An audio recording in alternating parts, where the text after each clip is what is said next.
Hello everyone. तो आज हम नेक्स्ट आगे करने वाले हैं, फर्दर कंटिन्यू करने वाले हैं इस लेसन को। डिस्कवरिंग टट the saga continuous. Last class में हमने किया था कि किस तरह से जो इसको सीटी स्कैन के लिए लाया गया। अब यहाँ पे हम थोड़ा सा ब्रेक करते हैं और ब्रेक के साथ यहाँ पर इसके फादर्स और फोर फादर्स के बारे में बताया गया था कि किस तरह से कौन कौन रहा है इनकी जो है वो फैमिली में। फादर फोर फादर्स कौन रहे हैं, उनके नाम हैं, वो किसको मानते थे। तो कंटिन्यू करते हैं हम इस लेसन को विदाउट वेस्टिंग आर टाइम। तो एमनथोप जो थर्ड था, ये एक्चुअली टट का फादर और ग्रैंडफादर था। एमनथोप थर्ड। तो यहाँ पे जो इसका नाम है, ये है टट का जो किंग तो था, इसका फादर और ग्रैंडफादर था। ये बहुत पावरफुल फ़ैरो था। फ़ैरो को क्या बोलते हैं, किंग ही बोलते हैं, जिसने 4 डिकेड्स तक जो है वो रूल किया। At the height of the 18 dynasty golden age रही है उसकी ये। उसके बाद आया यहाँ पे एमनथोप फोर आया। ठीक है, थर्ड के बाद यहाँ पर कौन आया, फोर आया, जिसने आगे कंटिन्यू किया इसके टाइम पीरियड को एशियन इजिप्ट में।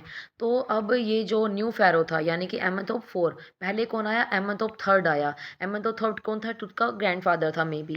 उसके बाद एमनथोप फोर आता है, जो उसने तो बहुत अच्छा राज किया था, थर्ड ने 4 डिकेड्स तक उसने रूल किया है। लेकिन इसके बाद जो एमनथोप फोर आया, इसने जो है इसके जो पीरियड्स हैं स्ट्रेंजर्स पीरियड्स रहे हैं हिस्ट्री ऑफ एशियन इजिप्ट में। ये जो न्यू फ़ैरो था, इसने प्रमोट किया एक्चुअली अटेन को। एटन बोलिए, अटेन बोलिए। इसने प्रमोट किया अटेन को, जो कि जिसको माना जाता है सन डिस्क। चेंज, फिर इसने इसका नाम बदल दिया। इसने इसका नाम अटेन नाम की पूजा करता था और अपना नाम चेंज कर लिया, चेंज हिज नेम। तो इसने अपना नाम चेंज कर लिया और अपना इसका नाम क्या रख लिया, अनिकेतन रख लिया इसने अपना नाम। ठीक है, उसी के नाम से अटेन, क्योंकि इसी की वर्शिप करता था सन डिस्क की, तो अपना नाम इसने, उसके पीछे अटेन वर्ड्स आए तो इसने अपना नाम चेंज कर लिया। और जिसको, जिसका मतलब क्या होता है, इसका मतलब होता है सर्वेंट ऑफ अटेन, यानी कि वो सर्वेंट अटेन की पूजा करता है तो उसी का ही सर्वेंट है, वो उसी का ही पूजा करता है, वर्शिप करता है, उसी को फॉलो करता है।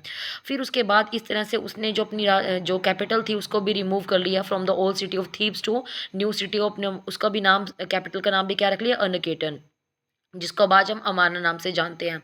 ही further shock the country by attacking Aman. अब इसने वो क्या किया, इसने क्या किया, नकेतन ने, इसने अमन पे अटैक कर दिया। अमन कौन था, अमन एक मेजर गोर था। उसने उसकी वहाँ की सारी इमेजेस को जो है वो स्मैशेस कर दिया, टेम्पल्स को तोड़ दिया, जो कि बहुत टाइम, एक भयानक टाइम पीरियड रहा। ऐसा रे जॉनसन जो है वो के एक प्रोफेसर थे, उन्होंने कहा है, यूनिवर्सिटी चिकागो के, उन्होंने ऐसा बताया कि ये सही नहीं किया उन्होंने। अब फैमिली ने काफ़ी टाइम तक रूल किया, लेकिन बाद में अब ये जो नकेतन था ये ना वैकी हो गया, बहुत ज़्यादा ये सनकी हो गया। क्योंकि देखो जो जो मेजर गॉड है उसी के मंदिर और मूर्तियों को तोड़ रहा है, तो इट मीन्स कि वो थोड़ा सा क्रेज वैकी हो चुका है। फिर इसकी डेथ हो गई। इसकी डेथ के बाद क्या हुआ, इसकी डेथ के बाद एक मिस्टीरियस रूलर निकल कर आया, सैमन खकेर, सैमन खेकर नाम का। ये थोड़ा सा मिस्टीरियस सा था और इसने बहुत ज़्यादा टाइम टाइम तक जो है वो रूल नहीं किया। इसके बाद हमारा जिसकी हम स्टोरी पढ़ रहे हैं ये आया, यंग टटखेटन। अब यंग टटखेटन आया, तो इसका फुल नेम तो ये है, पूरा नाम इसका ये है, जिसको आज हम टुट के नाम से जानते हैं, किंग टट के नाम से जानते हैं। तो ये जो बॉय किंग था, इसने फिर चेंज कर दिया। इसने अपना नाम क्या चेंज कर लिया, अटेन से इसने अपना नाम टटखमन रख लिया। अमन क्यों, क्योंकि इसके जो अमन अमन खेतन था, उसने उसकी अमन की इमेजेस को तोड़ दिया था। तो इसने क्या किया, फिर से उसको अमन नाम से रख लिया, उसको फॉलो किया और इस तरह से इसने 9 ईयर्स तक जो है वो राज किया। ठीक है, तो इस तरह से इनका जो फैमिली का सारा सिस्टम यहाँ पे रहा है कि किस किस ने कैसे कैसे राज किया, किस किस ने कैसे कैसे रूल किया। अब regardless of his name and speculations about his fate, to is one mummy among many mummy in Egypt. Egypt में बहुत सारी ममीज़ और भी हैं, हाउ मैनी, कितनी है कोई नहीं जानता। तो ये एक प्रोजेक्ट चला रहा है ममीज़, इजिप्टियन ममी को सर्च करने का, इन्वेंशन करने का।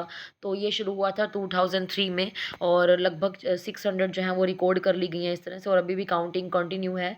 तो नेक्स्ट फेज हम आप फिर से आ जाते हैं अपने टॉपिक पर। कहाँ चल रहे थे हम, सिटी स्कैन पे। तो सिटी स्कैन के लिए जब इसको लाया गया, हम टॉपिक उसी वो पर आ जाते हैं कि सिटी स्कैन की मशीन जो डोनेट की थी वो वहाँ पे उसका किंग टट का जो है वो करने के लिए, स्कैन करने के लिए नेशनल जियोग्राफिक सोसाइटी ने इसको जो है वो किया था, एंड साइमंस ने इसको, उन्होंने मैन्युफैक्चर किया था और डोनेट किया था। किंग टट की जो फर्स्ट ये जो मम्मी थी, जो कि स्कैन के लिए जो है वो लाई गई, और सभी काफ़ी इसको जानते हैं रहे हैं, हम भी स्टोरी पढ़ रहे हैं, लेसन पढ़ रहे हैं, क्योंकि ये फेमस मम्मी रही है।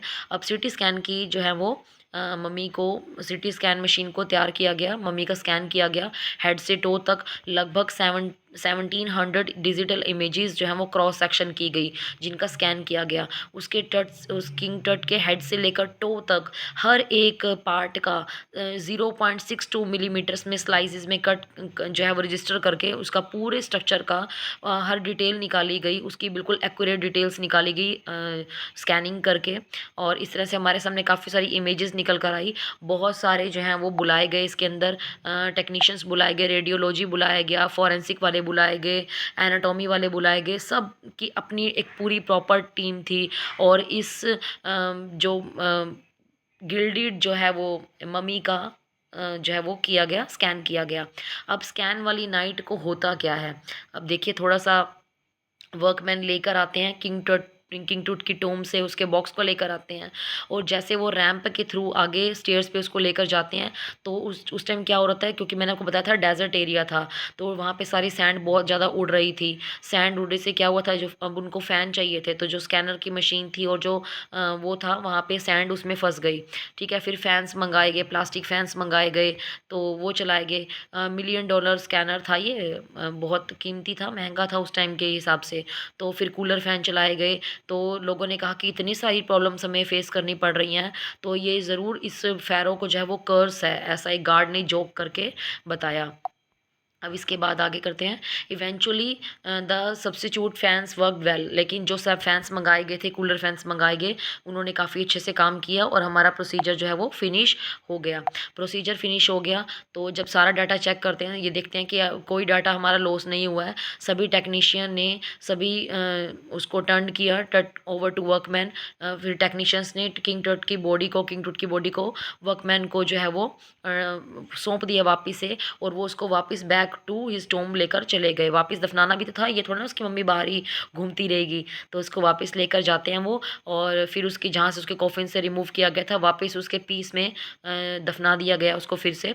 और प्रॉपर जो है वो जहाँ पे उसको पहले जो उसका फ्यूनरल किया गया था प्रिस्ट के थ्रू, उसको वहाँ पे दफना दिया गया। अब वापस आते हैं हम उस रूम में जहाँ पर ये सिटी स्कैन का काम चल रहा था। वहाँ पर बहुत सारी इमेजेस जो हैं वो कंप्यूटर स्क्रीन पर लाई गई। तो एक सबसे पहले जो स्क्रीन पर एक ग्रे हेड आता है, वो अपनी शेप में, आपने देखा होगा मूवीज़ में, आप देखते हैं कि किस तरह से कंप्यूटर स्क्रीन्स लगी हुई होती हैं, बड़ी बड़ी एलईडी स्क्रीन्स लगी होती हैं जिन पर हम दिखाते हैं। तो बहुत सारे पिक्सेल्स में स्कैटर किए गए उसके हेड को। हर टेक्नीशियंस ने अपना अपना बताया, हर जो डायरेक्शंस में उसको फाइंड आउट किया, बताया, डाटा को एक्सप्लेन किया। उसके हमने देखा कि जो उसकी नेक की वर्टेब्रेर थी वो बिल्कुल बिल्कुल सही थी, कोई उसमें प्रॉब्लम नहीं थी, क्लियर थी उसकी इमेज।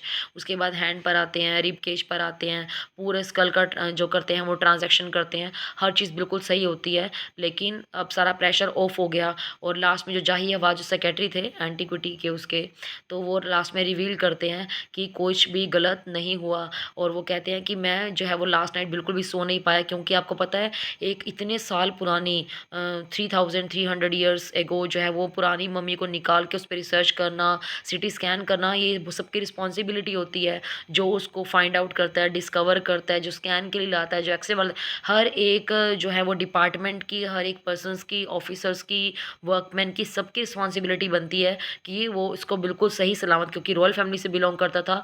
और जो हिस्ट्री की जितनी भी पुरानी चीज़ें होती हैं, आपको पता ही होगा कि ज़रा सा भी आप उनको हार्म करते हैं तो पूरी सोसाइटी गैदर हो जाती है और अगेंस्ट हो जाती है।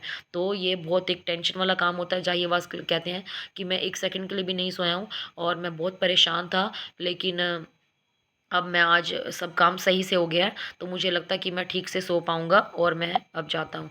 तो हमारा यहाँ पे लेसन बिल्कुल एंड होने वाला है, तो यहाँ पे ख़त्म हो गया। सभी अपने-अपने सैंडी, विंड स्टॉप हो जाती है क्योंकि मम्मी वापस अपने कॉफ़िन में चली गई। सैंडी ग्राउंड तो था, विंटर रुक गई, फिर से वही कोल्ड, है ना, डेथ और वैली जो था वो सॉरी वैली ऑफ द जो डेथ था, वो वापस फिर से बिल्कुल साइलेंट हो गया। कोई विंड्स नहीं चल रही थी, कोई सैंड नहीं चल रही थी। जस्ट अबव द एंटेस टू टूम, अब जो जहाँ पे इसकी मम्मी को जो है वो जो एंट्रेंस था उसके तट के टूम्ब का, वहाँ पे ओरियन खड़े हुए थे। ओरियन कौन होते हैं? ओरियन इनके जो है वो गॉड हैं, ठीक है, गॉड हैं। The constellation that the Asian Egyptians knew, क्योंकि वो इसको क्या मानते हैं, वो इसको गॉड मानते हैं, आफ्टर लाइफ का गॉड मानते हैं। तो ऐसा लग रहा है कि जैसे वो इसको बॉय किंग को वॉच कर रहे हैं। और यहाँ पे हमारा लेसन एंड होता है कि किस तरह से मम्मी को निकाला गया। तो ये स्टोरी थी कि किस तरह से किंग टूट की मम्मी को निकाला गया, उसको स्कैन किया गया, डिस्कवरी हुई, स्कैन हुआ, बीच में एक्सरे हुआ, और फाइनली स्कैन करने के बाद एवरीथिंग वाज क्लियर, सभी डाटा क्लियर था, इमेजेस क्लियर थी, सभी टेक्नीशियंस ने अपने अपने डाटा क्लैरिफाई कर दिए और कुछ नथिंग हैपेंड रॉन्ग। और जाहिवास ने take the breath of relief and mummy को फाइनली दफना दिया गया वापस फिर से। तो यहाँ पे हमारे लेसन का एंड होता है। आई होप कि आपको ये हिस्ट्री ऑफ इजिप्ट से रिलेटेड लेसन था तो आपको क्लियर हो गया होगा। Thank you.